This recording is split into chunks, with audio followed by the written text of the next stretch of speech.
I was listening to a Ryan Coogler interview, and he was talking about how empathy is important. That's one of the reasons why that he created Fruitville Station.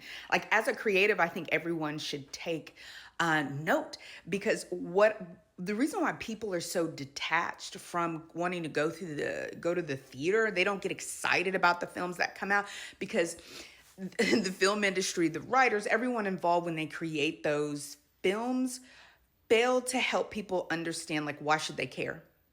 Why should they care?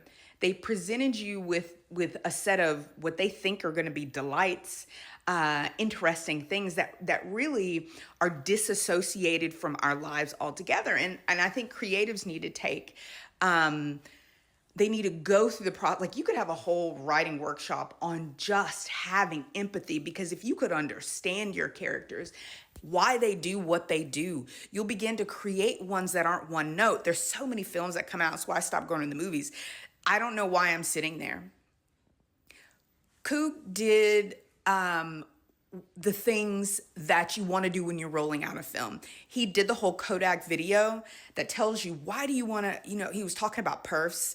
He was talking about, it was like a sommelier or a chef at a restaurant. When you sit down, you're about to have a meal when someone has taken the time to understand why you might make certain choices, and they're taking the time to take you on the journey of having an experience of just being introduced to a certain dish when you're at a restaurant. And when Coog did the video, everybody's seen it, and he's talking about why you need to see it in IMAX and why you might see his film in these different IMAX versus just the regular theater experience, and why you might do that. And when someone is so, and I thought it was wonderful, because it's such a like a smart, but it's also a Black thing. Whatever we're doing, we're going to create culture out of it. There's going to be a dance, there's going to be a song, there's going to be, if there are characters involved, there's going to be story for that. And there are so many layers of stories and themes. You automatically create culture. A lot of films don't do that.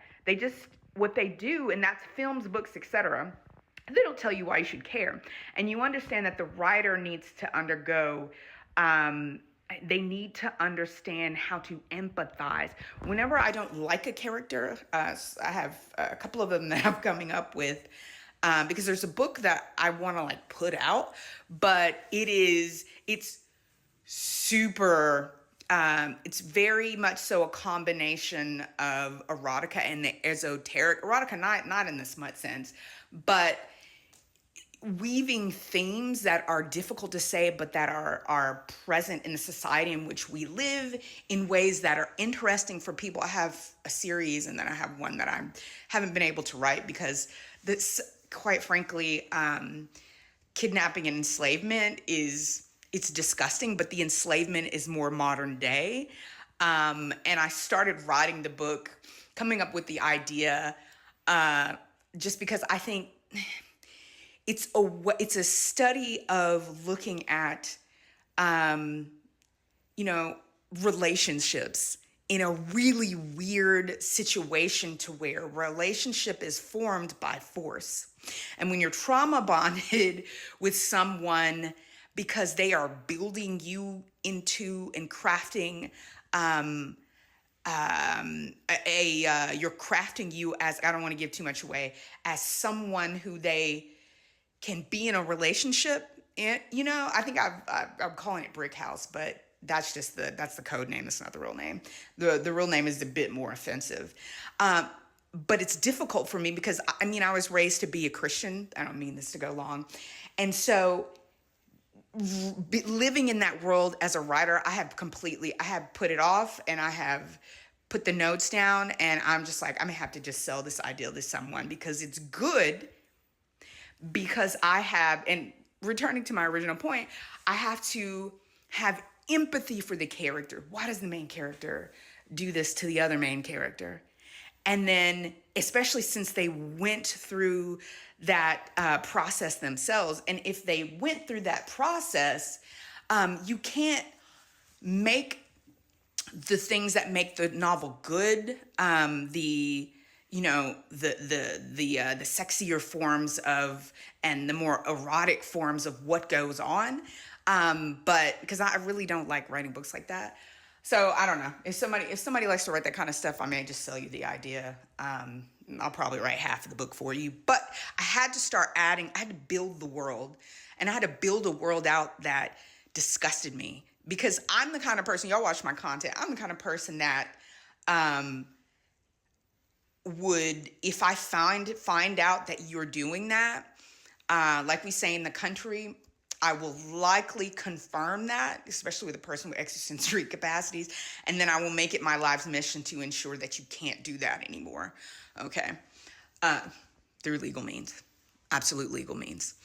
So the reason why I tell y'all all of that is because creatives need to make, especially in this TikTok short form era, creatives have to understand that if a person doesn't really care, like they don't really care about your character, that's what makes Remick so interesting. That's what makes Killmonger so interesting if you're talking about Ryan Coogler stuff. But if people don't care, there's no reason for them to sit there. That's why I can't go to a movie theater. It's like I won't be seeing Thunderbolts because the whole rollout of that Marvel universe, it lacks the Black Panther rollout. It lacks telling me in the commercials why I should care. Showing us that a character is sexy, beautiful, and that they've been in X, Y, and Z film is not enough. Ooh, my kitchen is dirty.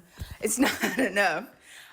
But telling me who that character is, the world that they come from. And the thing that Coogler does is that Coogler uses a very corporate approach.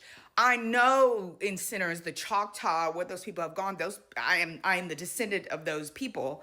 So says the elders of my family. I used to think I was Cherokee, but that ain't true. And I know what it's like when I see Smoke and Stack and they're hustling, because my grandfather was an honest man, but a hustler at the same time. And he has to date, with a 9th grade education, had multiple properties, etc.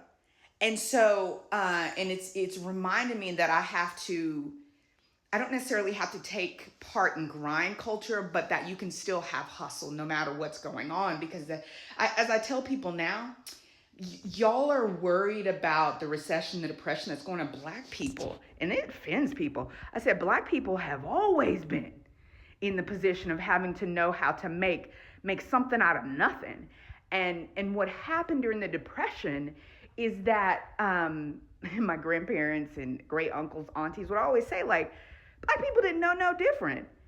Black people had been so oppressed that when that went down, it was white people who had lost the trappings of their privilege, who couldn't afford nothing, who's walking around, they're going to wander around listless. And those who've made their lives on exploiting others are going to go into a period of hyper exploitation of others. And they're going to lie, and they're going to say it's the immigrants. And that's why I told you, you need to go ahead and short America. I've been saying that for years now. I think I'm on my 3rd year of saying you have to short America. America's not. For it's got about a 40 to the worst is like 120 year span in which, it's not, you're not going to get your manufacturing, all that back, because what business people and speculators know in America is that presidents change, policies change, that stupidity changes. What they're going to do after the gut punch that Trump is gonna, because Trump is nothing more than a backhoe. Y'all know what this comes from me having one leg in the country, a backhoe. Trump is going to help people to fall into the pit that they dug for others. White supremacy, capitalism, hyper-exploitive models do that. And so in this era in which people who thought they were passing pain to the immigrants and to Black people and people of color, they're going to come to understand that it's slavery for all, it's economic servitude and bondage for all, it's techno-feudalism for all, and they're going to suffer from it. But what I want creatives to do is to not stop creating, do not stop creating the art that squeezed out of pain is some of the